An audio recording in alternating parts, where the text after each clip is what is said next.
Binisita ng mga empleyado ng Lamitan City Government ang mga modernong sakahan, basurahan, pasilidad at nakita ang mga mabubuting ginawa sa Davao Region sa planong mag-level up para madagdagan pa ang kanilang kaalaman upang mas lalong mapaunlad ang kanilang lungsod doon sa Lamitan City sa Basilan Province. 21 empleyado galing sa Lamitan City Hall ang bumisita sa farm sa Barangay Barakatan dito sa lungsod ng Davao at nakita nila kung paano napalago ang gulayan ng kooperatiba gamit ang mura at modernong teknolohiya. Hindi kailangan ang maraming tao para mapalago ang isang lupa at para kumita. Tama at murang teknolohiya lang ang kailangan. Ayon sa isang agronomist na si Bernadine Magrelos.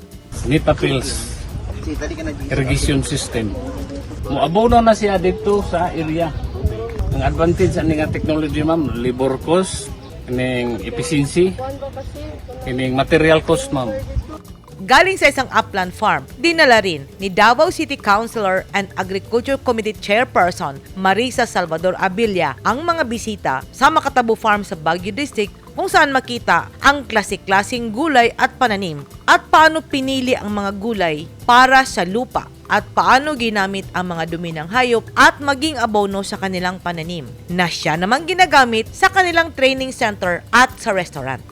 Ipinaliwanag ni Magic Kahis na importante ang tamang impormasyon sa pagsaka at kung paano palaguin ang negosyo na hindi naman magasto gamit ang mga lokal at nasa paligid lang ng mga damo at mga gamit pangsaka. Pagdating ng mga delegado sa Panabo City, agad silang sinalubong ni City Administrator Pedrito Misoles at dinala sa modernong 82 million sanitary landfill facilities ng Panabo City. Nakita ng mga naglakbay-aral kung paano pinoproseso ang mga basura. So kini diri ato ang facility murag second kini sa Davao del Norte nga atay sanitary landfill. Ang una nakahimo niini ang Island Garden City of Samal ug ang karon Panabo City. Nagsugod ang ato ang operations diri sukad May 2022 or last year. Nagadawat kita diri og biodegradable waste gikan sa atoa sa Panabo City o naga-cater po kita sa uban nga mga LGUs. Sa loob ng 10.3 hectare na sanitary landfill facilities, makita mo ang administrative building, watchtower, material recovery facility, weighing bridge, wash bay, waste disposal cell and waste disposal pit, wastewater treatment facility, drainage at ang guardhouse. Walang amoy at walang masyadong nakikitang langaw dahil sa teknolohiya na ginamit. Ang tagas ng mga basura ay tumatagos sa ilalim ng waste disposal pit o dumadaan ito sa salaan ng mga basura kaya hindi masangsang ang amoy. At sa tahanan ng gobernador ng Davao del Norte, doon ipinakita ang livelihood program ng probinsya at ibinahagi ang economic recovery program ng Davao del Norte mula sa pagtanim ng mais, abaka, gulay at pagbigay ng mga hayop para matulungan ang mga residente lalo na't bumabawi pa lang ang ekonomiya ng Pilipinas galing sa pagkalugmok sa pandemya.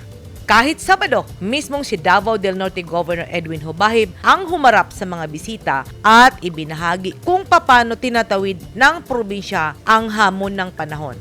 Ipinakita din ng City Environment and Natural Resources sa Davao City kung paano sinusunod ang City Ordinance ng Single-Use Plastic at ang nakaakibat na mga multa sa mga lumalabag dito sa Davao City. Naging destinasyon din ng mga taga-Lamitan City ang Island Garden City of Samal dahil parehong may dagat at nasa isla rin ng Basilan ang Lamitan City gaya ng Samal Island.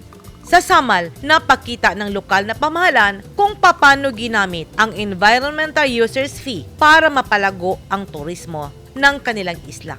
Pagod man ng katawan dahil sa walang humpay na educational trip, busog naman sa kaalaman ang mga taga-Lamitan City Government sa 4 na araw na paglakbay papunta ng Davao Region. Sabi nga ni Engineer Raquel Hebionada, nakakapagod ang 14 hours na land trip mula sa Basilan hanggang sa Davao. Pero forever naman ang impormasyon, edukasyon at technology exchange na kanilang natutunan.